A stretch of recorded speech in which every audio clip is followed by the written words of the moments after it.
Welcome to అందమైన జీవితం. నమస్తే డాక్టర్ గారు. నమస్తే జయ గారు. నమస్తే అండి. డాక్టర్ గారు, ప్రోగ్రామ్కి రెగ్యులర్గా మెయిల్స్ వస్తూనే ఉన్నాయి. సో ఒక మెయిల్ని తీసుకున్నాను నేను. బ్రీఫ్గా మీకు చెప్తాను. వాళ్ళ ఫ్రెండ్ కూడా కాదు, ఒక అనుకోని విధంగా ఒక గుడిలో కలిసింది ఒక అమ్మాయి ఇంకొక అమ్మాయిని. మనకి మెయిల్ పెట్టిన అమ్మాయి ఎవరంటే బాధితురాల తరపున ఈ అమ్మాయి మెయిల్ పెట్టిందనమాట. మన ప్రోగ్రామ్ చూసి ఒకసారి మీతో మాట్లాడాలి అని. బాధితురాలు కాదు, వాళ్ళ జస్ట్ గుడిలో కలిసిందండి ఈ అమ్మాయిని. తను బ్రీఫ్గానే మెయిల్ పెట్టింది. అసలు చదువుతున్నంతసేపు నాకైతే ఇలా కూడా ఉన్నారా, ఏంటి అసలు ఎటు పోతున్నాం మనము. ఒకసారి మెయిల్ కూడా నేను చూశాను రాత్రి. రైట్, కాల్ చేసేనండి, డైరెక్ట్గా మాట్లాడేద్దాం ఒక్కసారి. మెయిల్లో నెంబర్ పెట్టారు వాళ్ళు. తప్పకుండా.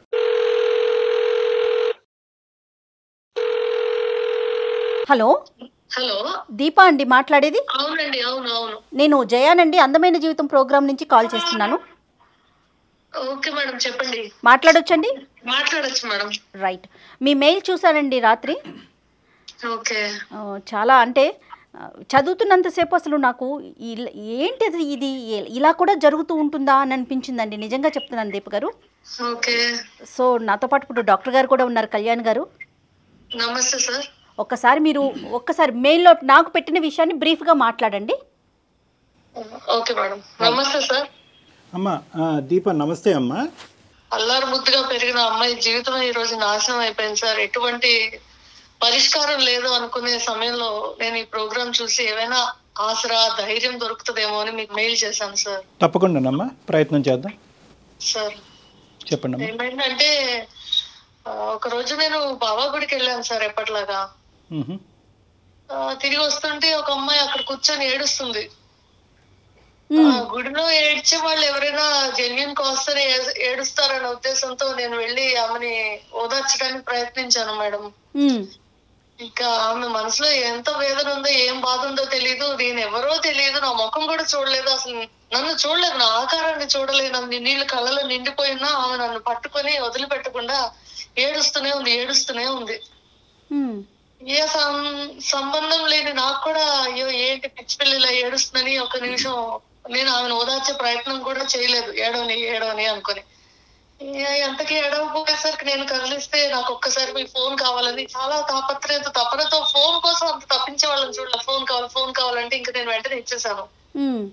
ఫోన్ చేసుకుంది. వాళ్ళ నాన్నగారు అనేసరికి అమ్మాయి పోన్లే వాళ్ళ నాన్నతో మాట్లాడుతుందని నేను పక్కకు వచ్చి నిలబడ్డాను.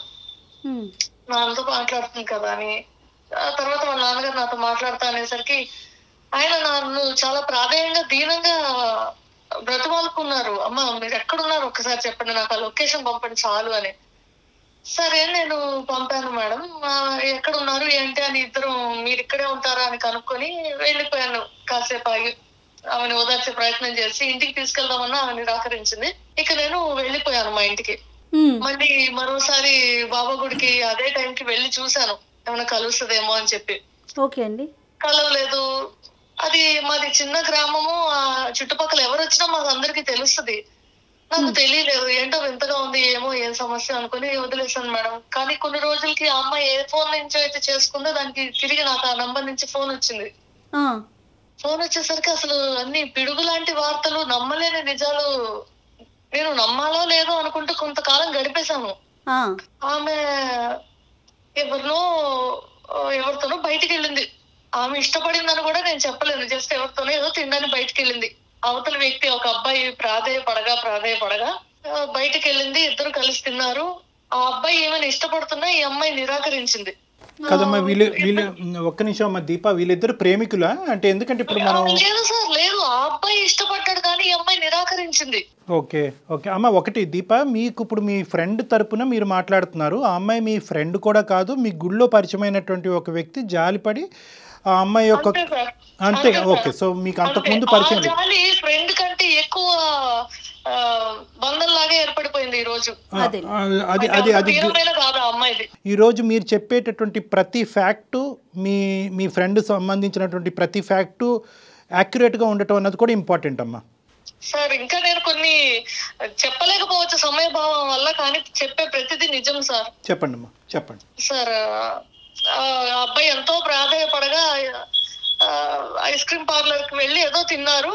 ఆ తర్వాత అబ్బాయి మాట ఇచ్చిన ప్రకారం నేను ఇంకా నిన్ను కలవను అన్నాడు. మాట ఇచ్చిన ప్రకారం ఒక నెల రోజులు ఏమో కలవలేదంట సార్. తర్వాత ఒకసారి ఎదురుపడగానే ఈ అమ్మాయి మరి ఒంటరితనంతోనో ఏమో ఆ సంగతి నాకు అర్థం కాలేదు, కానీ తిరిగి ఆ అబ్బాయిని ఇష్టపడిపోయింది.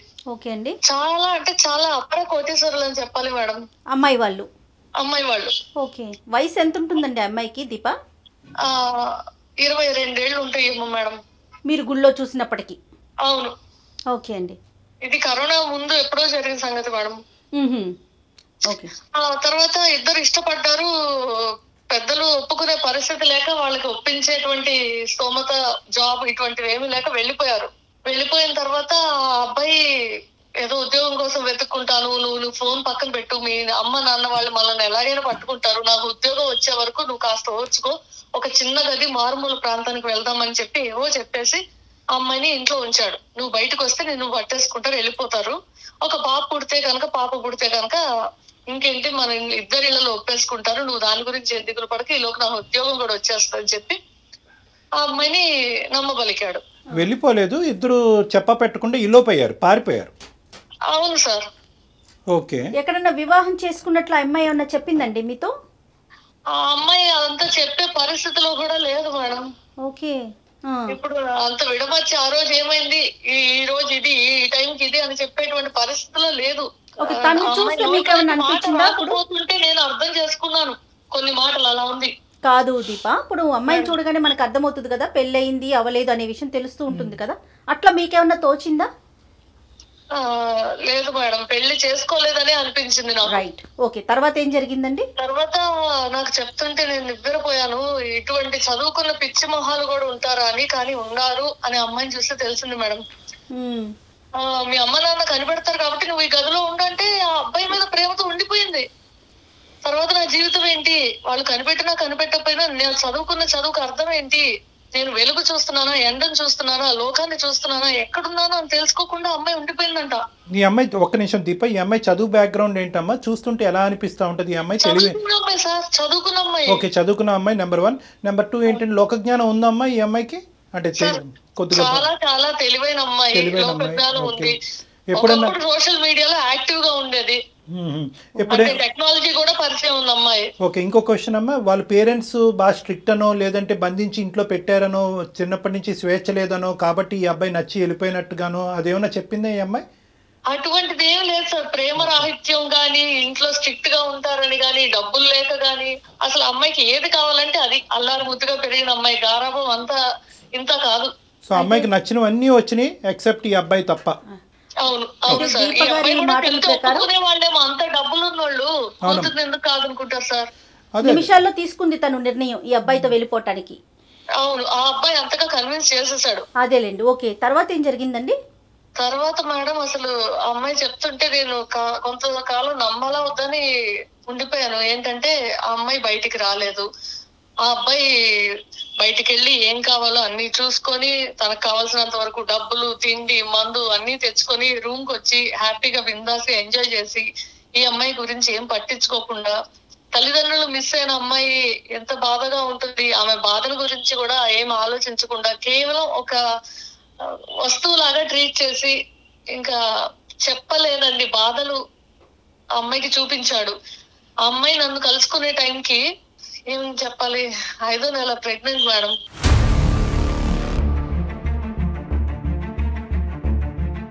పెళ్లి కాలేదు, ఎవరికి తెలీదు, ఒక మెడికేషన్ లేదు, ఒక టెస్ట్ లేదు.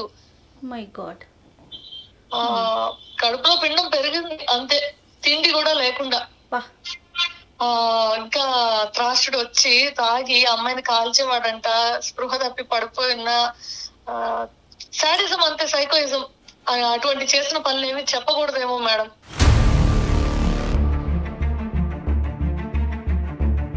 పీక్ లో మొత్తం చూపెట్టేశాడు. ఎలా అంటే ఆ అమ్మాయి సిగ్గుపడి ఒంటి మీద ఏమన్నా కనిపిస్తే ఏమో బయటికి రాకూడదు, పిచ్చి దాన్ని ముద్రేస్తారు, అలాగా బయటికి వచ్చేందుకు భయపడేంతగా చేస్తాడు ఆ అమ్మాయిని. నలుగురిలో మొహం చూపించలేరు కదా మేడం. అవును అవును. మొహం మీద కాల్చినా, కొట్టినా, దెబ్బలు ఉన్నా, ఏమైనా ఎవరైనా అడిగితే ఏమని సమాధానం చెప్తారు. కాబట్టి ఎవరికి మొహం తనే చూపించుకోలేని విధంగా తనని తయారు చేసేసాడు. Okay. Contact with her parents అమ్మ. ఆ అమ్మాయి ఎటువంటి ప్రయత్నం చేయలేదా వాళ్ళ పేరెంట్స్తో? అంటే ఇంత లిటరలీ ఇది కిడ్నాప్ కిందే వస్తుంది, ఎంత ఇష్టమై వెళ్ళినా కూడా. అవును సార్, ఆ రోజు 5వ నెల బయటికి తెలిసింది, అంటే బయటికి తెలిసేంత కడుపు వచ్చింది. డాక్టర్ దగ్గరికి వెళ్ళలేదు కాబట్టి బయటికి తెలిసేంత కడుపు వచ్చి తనకు అన్ని సూచనలు తెలిసాక నేను ప్రెగ్నెంట్ అని ఆ అబ్బాయికి చెప్పి బాబా దీవెనైనా తీసుకుందాము, గుడికి వద్దాము అని చెప్పి వచ్చిందంట. కాదు, ఇంత టార్చర్ పెట్టేటటువంటి ప్రయత్నం చేసినప్పుడు అంటే బేసికలీ ఇక్కడ ఏంటంటే ఇనీషియల్గా ఆ అమ్మాయి ఇష్టపడి వచ్చింది కాబట్టి అది కిడ్నాప్ కింద రాదు, అది ఇష్టపూర్వకంగానే వచ్చిందని అనుకోవటానికి లేదు. ఎప్పుడైతే కనుక ఈ అమ్మాయి టార్చర్ అనేటటువంటిది ఫేస్ చేస్తుందో, బయటపడేటటువంటి ప్రయత్నాన్ని కూడా అతన్ని ఆపుతున్నాడో, ఆటోమేటిక్గా అది కిడ్నాప్ కింద వస్తుంది. ఎందుకు ఈ అమ్మాయి వాళ్ళ పేరెంట్స్తో కాంటాక్ట్ చేయలేదు, ఎందుకు ఈ 5 నెలలు బట్టి ఇంట్లోంచి బయటకు రాలేదు, వీటన్నిటికి ఏమంటుందమ్మా అమ్మాయి? సార్ మాది ఒక కుగ్రామం. నైట్ అయితే ఎవరైనా వస్తే కూడా తెలిసిపోయేంత పక్క పక్కన ఉంటే ఇల్లు. అంత కాలం బట్టి ఆ అమ్మాయి మా వెనక సందులో ఇంట్లో ఉంటుందంటే ఎవరికి తెలియదంటే, అసలు ఒక పెయింటింగ్ ఇంట్లో ఉంటే ఎవరికి తెలుస్తుంది మేడం? అది ఒక వస్తువు ఇంట్లో ఉంటే ఎవరికి తెలుస్తుంది? ఒక మనిషి వస్తున్నాడు పోతున్నాడు అంటే తెలుస్తుంది. కానీ ఓకే, ఇప్పుడు తర్వాత ఏం జరిగింది దీప గారు? ఆ తర్వాత అంటే ఫోన్లన్నీ లాగేసుకున్నాడా? ఫోన్లన్నీ లాగేసుకున్నాడు. అసలు అమ్మాయి దగ్గర ఏమీ లేదు మేడం. ఆడవాళ్ళకి కావాల్సిన మినిమం నెలకి ఏం అవసరం ఉంటాయి అవి కూడా లేదంటే చూడండి.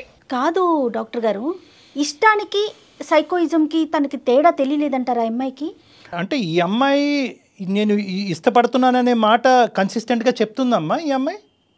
అవును సార్, ఇష్టపడింది. ఆ అబ్బాయి చెప్పిన ప్రతిదీ నమ్మింది. ఓహో నాకు ఇప్పుడు బాగా పుట్టేస్తే మా అమ్మ వాళ్ళ ఇంటికి వెళ్తే నమ్మేస్తారు, ఒప్పేసుకుంటారు, మా వివాహాన్ని మా బంధాన్ని అంగీకరిస్తారు అనేటువంటి అబ్బాయి ఏదైతే చెప్పాడో అది నమ్మేసింది. వాడి తరపున మీరు ఒక ప్రశ్న అడుగుంటే ఇందాక జయ గారు, వాడికి ఇష్టపడుతున్నాడు అంటే కనుక ఇక్కడ ఇష్టం ప్రేమ అనేటటువంటి మాటలకు మీనింగ్లెస్ లేదు. కేవలం వాడి ఉద్దేశం ఏంటంటే ప్రేమ లూపులోకి దించి ఈ అమ్మాయిని ఏదో చేసి కిడ్నాప్ చేసుకుని తీసుకెళ్లి బలవంతంగా కడుపు చేస్తే కనుక సచ్చినట్టు ఎంత డబ్బున్న తల్లిదండ్రులన్నా కూడా దిగొస్తారు అనేటటువంటి ఆలోచనతో వేసినటువంటి పన్నాగం. ఎంతో అతను ఏమనుకున్నాడో అది చేసి చూపించాడు. పాపం ఆ అమ్మాయి కదా ఇబ్బంది పడతా ఉంది, మోసపోతుంది ఆ అమ్మాయి. కానీ ఈ అమ్మాయి ఈ రోజులు ఇలా కూడా ఉన్నారా డాక్టర్? అయ్యో ఖచ్చితంగా. నేను అదే చెప్పాను, నాకు మెయిల్ చూసినప్పుడు నాకు అర్థం కాలేదు అసలు. తర్వాత ఏం జరిగింది దీప? ఒక రోజు నేను ఫోన్ తీసుకున్నాను, తిరిగి నాకు ఫోన్ వచ్చింది కదా. అప్పుడు వాళ్ళ నాన్నగారికి నేను లొకేషన్ షేర్ చేశాను కదా, వాళ్ళ నాన్నగారు అర్ధరాత్రి పూట వచ్చారంట. వచ్చి కొంతమందిని తీసుకొని ఆ లొకేషన్ కి వచ్చి తలుపులు కొట్టి ఎక్కడ ఉన్నారు కనుక్కొని వాడిని చిత్తగొట్టారంట. మంచి పని చేశారు, సూపర్. చిత్తగొట్టి ఇంక చచ్చిపోతాడు అన్న టైంలో అర్ధరాత్రి కాబట్టి వీళ్ళ చేతికి చిక్కకుండా ఎటో దాక్కుని ఎటో పారిపోయాడంట మేడం. ఓకే. ఆ అమ్మాయిని ఇంటికి తీసుకెళ్లిపోయారంట. మరుసటి రోజు ఒక ఇల్లు ఖాళీగా ఉంది, అక్కడ ఎవరు లేరు. చూస్తేనేమో అంతా లోపల అసలు మనుషులు ఉండదగిన ఇల్లు కాదు అనే విధంగా ఉంది. ఒక బందికానా, అంతే. బందికానా కరెక్ట్. బందికానా ఇక్కడే ఉంది అని అందరికి ఊర్లో నిర్ఘాంతపోయారు. మీరు కలిసిన ఎన్ని రోజులకి ఇప్పుడు పేరెంట్స్ వచ్చి వెనక్కి తీసుకెళ్లారు? కలిసిన కొన్ని రోజులకే సార్. 5 నెలలు ప్రెగ్నెంట్. ఓకే. 5 నెలలోనే వచ్చి తీసుకెళ్లారు. ఓకే, అక్కడి వరకు అమ్మాయి అనుకోవడానికి లేదు సార్. అసలు నిప్పుల్లో పడిన అమ్మాయి పెనం మీద నుంచి అయ్యో తీసుకొని వెళ్ళారు. అంతా సమస్యపోయి ఉంటుంది అనుకుని నేను ఆ నంబర్ సేవ్ చేసుకోలేదు, వదిలేశాను. ఓకే. మళ్ళీ నేను ఎప్పుడు కాంటాక్ట్ చేయడానికి ప్రయత్నించలేదు. తర్వాత నుంచి నా చదువు, నా ఉద్యోగం ఏంటో నేను నా పనిలో బిజీ అయిపోయాను మేడం. అయితే కొంతకాలానికి ఆ నంబర్ నుంచి నాకు తిరిగి ఫోన్ వచ్చింది. నువ్వు నాకు హెల్ప్ చేశాను అనుకుంటున్నావు కదా బాబా సాక్షిగా, ఇప్పుడు నేను ఒక మాట చెప్తాను, నువ్వు కాదనకూడదని ముందే బాబా మీద ఒట్టేయించుకుంది. సరే కష్టంలో ఉన్న అమ్మాయికి మనం ఒట్టేస్తే ఏం పోతుందిలే అనే ఉద్దేశంతో అది దేవుడి సాక్షిగా అంటుంది. సరే నేను ఓకే అన్నాను, నీకేం కావాలన్నా నేను చేయడానికి సిద్ధంగా ఉన్నాను, ఓకే అని చెప్పి మాట ఇచ్చేసాను. మాట ఇచ్చాక అసలు కథ చెప్పడం మొదలు పెట్టింది. అక్కడ వాళ్ళ అన్నయ్య, చెల్లి, అమ్మ, వాళ్ళ నాన్న కోటీశ్వరులు అని చెప్పాను కదా మేడం, దేశాలు తిరుగుతుంటారంట. ఓకే. ఆయన ఎప్పుడైతే బయటికి వెళ్ళారో, ఆయన ఉన్నప్పుడు అంతసేపు నటించి ఇంకా బయటికి వెళ్ళాక కొట్టుడే మేడం. అయ్యో రామా. అంటే వాళ్ళ ఉద్దేశం ఏంటంటే ఈ బిడ్డని మేము పెంచలేము, తండ్రి ఎవరికో చెప్పలేము, కనీసం నువ్వు చచ్చిపో, నీ బిడ్డ చచ్చిపో. కన్న తల్లి చెల్లికి పెళ్లి కావాల్సిన చెల్లి ఉంది, నీ మూలాన్ని ఇప్పుడు నేనేం చేయాలి, నేనేం సమాధానం చెప్పాలి, నా కోడలు నా ముందు ఇప్పుడు నన్ను అడిగితే నిలదీసేదానికి నేనేం సమాధానం చెప్పాలి. వాళ్ళు సమాజం గురించి ఆలోచించారే గానీ బిడ్డ భవిష్యత్ ఏమైంది, జీవితం ఆల్రెడీ నాశనం అయిపోయింది అనేది వాళ్ళకి తట్టలేదు మేడం. ఆ తర్వాత నా దగ్గరికి పరిగెట్టుకుంటూ వచ్చేసింది అమ్మాయి. అమ్మాయికి అమ్మాయికి నెలలు నిండిపోతున్నాయి. ఈ ఏం వైద్యం అందించాలన్నా మా దగ్గర డబ్బులు లేవు. ఈలోపు లాక్డౌన్ వచ్చేసింది మేడం. ఓకే. స్కాన్స్, మెడిసిన్స్ ఇవన్నీ చేయడానికి మాకు చేత కాక, మా దగ్గర డబ్బులు లేక ఒక ఆయుర్వేదం డాక్టర్ దగ్గర తీసుకెళ్ళాం మేడం. ఇక్కడ మొదలైంది అసలు మాకు షాక్.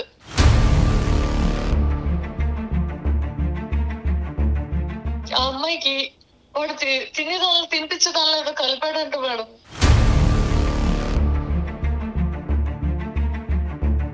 మూడు రోజులు వరుస పెట్టి తీసుకెళ్తే అమ్మాయి చేత ఏదో కక్కించారు మేడం.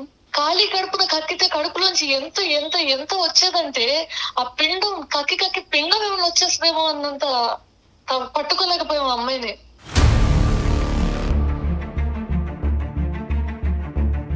మీ దగ్గరకు వచ్చినా కూడా అతని గురించి ఆలోచించేదండి, పేరెంట్స్ గురించి ఆలోచించేదా? అసలు పేరెంట్స్ బాధ పెట్టారనేది తప్ప, నాకు అబ్బాయి కావాలి, ఇంత హింస పెట్టినోడైనా గానీ అబ్బాయిని ఏం నిన్నిచ్చేది కాదు. అబ్బాయి కావాలి. ఒక హిస్టీరిక్ పేషెంట్ కి కక్కాక తగ్గిపోయింది మేడం. ఏమైనా గుర్తున్నాయమ్మా ఆవిడకి గతంలో జరిగినటువంటి సంఘటనలు అవన్నీ గుర్తున్నాయా ఈ కక్కిన తర్వాత? సార్ కానీ వెర్రి విపరీతం పిచ్చి వాడు కావాలనేటువంటి ఆ విపరీతమైనటువంటి తత్వం అయితే లేదు. ఆ విపరీతమైనటువంటిది లేదు. వయసుకి మించినటువంటి భారాన్ని నువ్వు మోస్తున్నావు కదా సార్. మా ఇంట్లో ఎన్ని మాటలు అంటుంటారో మీరు ఊహించగలరా సార్? అదే అంటే నువ్వు ఎందుకు ఇట్లా చేస్తున్నావు అంటే, రేపు నువ్వు చేస్తే కూడా ఇటువంటి విధంగా మేము ఓకే అని చెప్తాం అనుకుంటున్నావు అని చెప్పేసి ఒకనొక సందర్భంలో అయితే సార్ నన్ను ఇంట్లోంచి కూడా బయటికి గెంటేశారు సార్. కానీ నేను అమ్మాయికి నిలబడ్డాను. కారణం ఏంటంటే నా ఆరోగ్యం బాగుంది, నా మనస్థితి బాగుంది, నేను ఒక ఆడపిల్లని. ఇంకా ఉద్యోగాలు చేయకుండా పూర్వం ఎలా అయితే ఇళ్లలో కూర్చున్నారో అలా ఉండడమే ఉత్తమం అనిపిస్తుంది మేడం. బయటికి రావాలంటే భయం వేస్తుంది దాని కథ విన్నాక. నేను మిమ్మల్ని కోరుకునేది ఒకటే, ఈ కార్యక్రమం ద్వారా అందరికి ఒక అవేర్నెస్ అనేది రావాలి. ఇష్టం లేకపోతే నిరాకరించే హక్కు మాకు లేదా సార్? ఖచ్చితంగా ఉంది దీప. వాడిని ఏం చేస్తే తిరిగి దీని జీవితం బాగుపడుతుంది సార్. అమ్మా దీప, ఇది చాలా దారుణమైనటువంటి పరిస్థితి. మాకే ఎంతో ఇదిగా ఉంది. అలాంటిది నువ్వు ప్రత్యక్షంగా ఇది చూసిన తర్వాత నువ్వు ఎలా ఫీల్ అవుతున్నావు అన్నది మాకు అర్థం అవుతుంది. దాని బిడ్డ నాకు చూసుకోలేదు, అది పడుకోలేదు, లేవలేదు. దానికి అర్థం కాదు సార్. బిడ్డ ఏడుస్తుంటే ఏం చేయాలని ఉన్నంతలో మేము మాకున్నవన్నీ అమ్ముకొని మాకు చేతనైంది మేము చేస్తూ ముగ్గురు స్నేహితులు దానికోసం బయటకు వచ్చి పెద్దవాళ్ళకి తెలియకుండా ఒక రూమ్ తీసుకొని స్టడీకి వెళ్తున్నాం అని చెప్పి ఒకళ్ళ తర్వాత ఒకళ్ళు వచ్చి దానికి సపోర్ట్ చేస్తూ తిరిగి మేము ఇంటికి వెళ్తున్నాం సార్. గ్రేట్ అమ్మా. బిడ్డ వయసు ఎంత అమ్మా దీప? బిడ్డ వయసు 7 వస్తుంది సార్. మీరు కానీ మేము కానీ ప్రజలకి చూసేటటువంటి ప్రేక్షకులకి ఇచ్చే మెసేజ్ ఏంటంటే, ఒకటి నెంబర్ 1, ఇలాగా అనామికులు నమ్మొద్దు, ప్రేమ అనేటటువంటి మత్తులో మోసపోవద్దు, తల్లిదండ్రులని ధిక్కరించి ఇలా పారిపోయే ప్రయత్నం చేయొద్దు అనేది ఒకటి. రెండోది ఏంటంటే కనుక మీరు చెప్పేటటువంటి వర్జన్ బట్టి ఇలా విషపూరితమయ్యేటటువంటి పదార్థాలు తీసుకోవటం వల్ల మీ మైండ్ మీ కంట్రోల్లో ఉండదు, మీ బాడీ మైండ్ యాక్సిస్ కట్ అవుతుంది, మీరు ఏం చేస్తున్నారో కూడా తెలియదు అన్నది రెండోది. మూడోది ఏంటంటే, ఎంతకాలం ట్యూషన్లు చెప్పుకుంటూ ఈ అమ్మాయిని కాపాడుకుంటూ ఉంటారమ్మా? ప్రస్తుతం ఆ అమ్మాయి పరిస్థితి ఎలా ఉంది, మానసిక పరిస్థితి ఎలా ఉంది? సార్ ఇప్పుడిప్పుడే కోలుకుంటుంది సార్, కోలుకుంటుంది. కానీ ఇక నేను నా జీవితం మొదలు పెట్టాలి అన్నంత దృఢ నిశ్చయంతో లేదు ఆ పిల్ల. అప్పుడే రాదులేమ్మా కదమ్మా. వాళ్ళ పేరెంట్స్ని మీరు అందరూ ఒకసారి కాంటాక్ట్ చేయడానికి ట్రై చేశారా? పోనీ వాళ్ళు ఎక్కడుంటే అక్కడ వెళ్ళి డైరెక్ట్ కలవటానికి ట్రై చేశారా? ఈ అమ్మాయికి ఉండేటటువంటి దారుణమైనటువంటి పరిస్థితిని వాళ్ళకి వివరించి చెప్పడానికి ట్రై చేశారా? ఎందుకంటే అది చాలా ఇంపార్టెంట్ అమ్మా.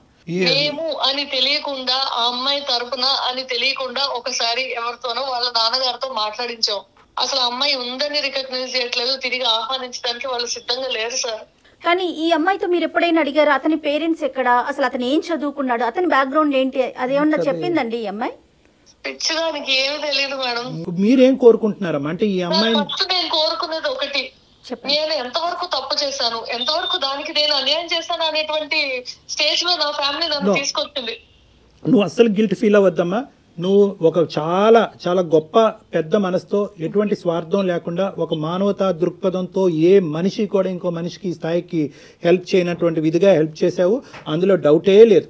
మంచితనం ఇంకా మిగిలి ఉంది అని చెప్పడానికి మీరే ప్రత్యక్ష ఉదాహరణ దీప.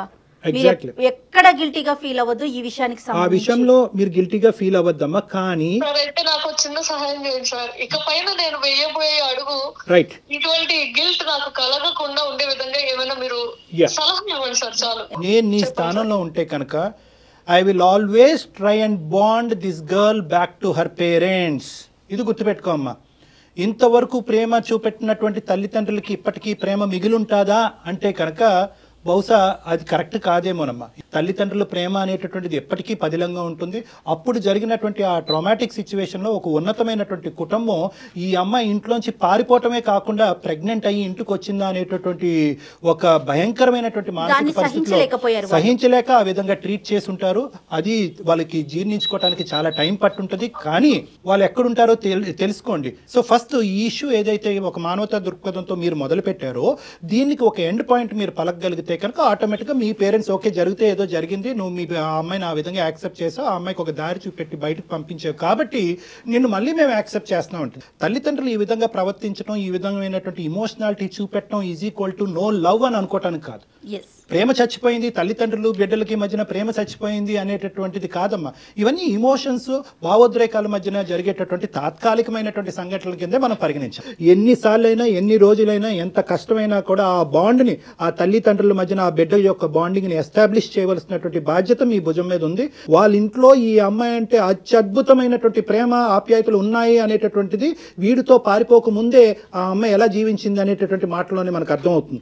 ఈ అమ్మాయికి ఒక కాళ్ళకి ఒక ముళ్ళు గుచ్చుకోకుండా, అడగవలసినటువంటి అవసరం లేకుండా అన్ని అవసరాలు ఆ తల్లిదండ్రులు తీర్చారు. ఎటొచ్చి ఏంటంటే ఇటువంటి అనామికతతో వెళ్ళిపోవటానికి వాళ్ళు ఒప్పుకోలేదు. ఈ అమ్మాయి తప్పటడిగేసింది. సో ఇక్కడ మోస్ట్ ఇంపార్టెంట్ థింగ్ ఏంటంటే నా జీవితం ఏమవ్వబోతుంది అనేటటువంటి ప్రశ్నకు ముందు ఈ అమ్మాయి జీవితాన్ని ఏ విధంగా ముందుకు తీసుకెళ్లాలనేటటువంటి ఆలోచనతో మీరు ముందుకెళ్ళండి. దానికి తోడు ఆలోచన, ఆ భయం, ఆ అభద్రతతోనే నేను ఫస్ట్ మిమ్మల్ని కాంటాక్ట్ అయ్యాను సార్.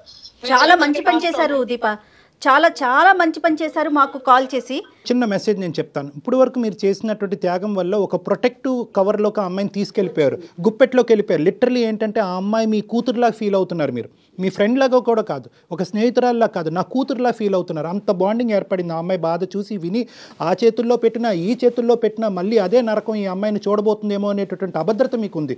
లేదమ్మా, ఎందుకంటే కనుక వాళ్ళ తల్లిదండ్రులు ఖచ్చితంగా ఈ అమ్మాయిని రిసీవ్ చేసుకుంటారు. చెప్పేటటువంటి విధంగా మనం చెప్పాలి, ఈ అమ్మాయి పరిస్థితిని అర్థమయ్యేటటువంటి విధంగా చెప్పాలి. ఒకప్పుడు మీరు చెప్పలేకపోతే నా కాంటాక్ట్ నెంబర్ ఇవ్వండి, నేను ఆ పేరెంట్స్కి నేను కాంటాక్ట్ చేసి ఉన్న పరిస్థితిని నేను వివరించడానికి ప్రయత్నం చేస్తాను. ఆ విధంగా కూడా మనం ముందుకెళ్దాం. నా కష్టాన్ని అర్థం చేసుకుని మంచి మాట చెప్పారు సార్. ప్రేమ అనేటటువంటి మత్తులో మనం కంప్లీట్గా అందులో దిగిపోయి గుడ్డిగా ఒకటి నమ్మేసి వాడితో వెళ్ళిపోయి వాడు ఇచ్చిందలా తినేసి తాగేసి వెళ్ళిపోయిన తర్వాత ఈ జీవితాన్ని ఇలా నాశనం చేసుకున్న తర్వాత అయ్యో నా జీవితం ఏంటి ఇలా అయిపోయింది, ప్రపంచం ఇలా ఉంది అంటే కరెక్ట్ కాదు. ఆలోచన అనేది ఇంపార్టెంట్. తల్లిదండ్రులు మనకి ఇచ్చేటటువంటి మెసేజ్ ఆలకించడం అన్నది ఇంపార్టెంట్. ఒక జడ్జిమెంట్, జీవితానికి సంబంధించినటువంటి ఒక కీలకమైనటువంటి జడ్జిమెంట్ తీసుకునే ముందు అరే నేను తప్పు చేస్తున్నానేమో, ఒకప్పుడు నా తల్లిదండ్రులు నా కళ్ళెదురుగుంటూ ఉంటే ఇది అంగీకరించరేమో, వాళ్ళు అంగీకరించకపోవటానికి ప్రధానమైనటువంటి కారణం ఏముంది అంటే ఆ ప్రేమలో కొన్ని సందర్భాల్లో మోసాన్ని కూడా చూసేటటువంటి ఆలోచన శైలి, ఆ విధమైనటువంటి చూపు ఉండటం ప్రతి ఆడపిల్లకి ప్రత్యేకంగా చాలా ఇంపార్టెంట్ అమ్మా. నా జీవిత భాగస్వామ్యం గురించి నేనే డెసిషన్ తీసుకుంటాను అనేటటువంటి గుడ్డిగా వెళ్ళేటటువంటి అందరు అమ్మాయిలకి కూడా నీ ఫ్రెండ్ యొక్క జీవితం ఒక కనువిప్పు ఏమో అని నాకు అనిపిస్తుందమ్మా. రైట్ దీపా, ఒక్కసారి మీరు ఆ ప్రయత్నం చేయండి, కావాలంటే డాక్టర్ గారి సలహా కూడా తీసుకోండి. Thank you madam. Thank you sir. Thank you Deepa. Thank you అమ్మా. Thanks for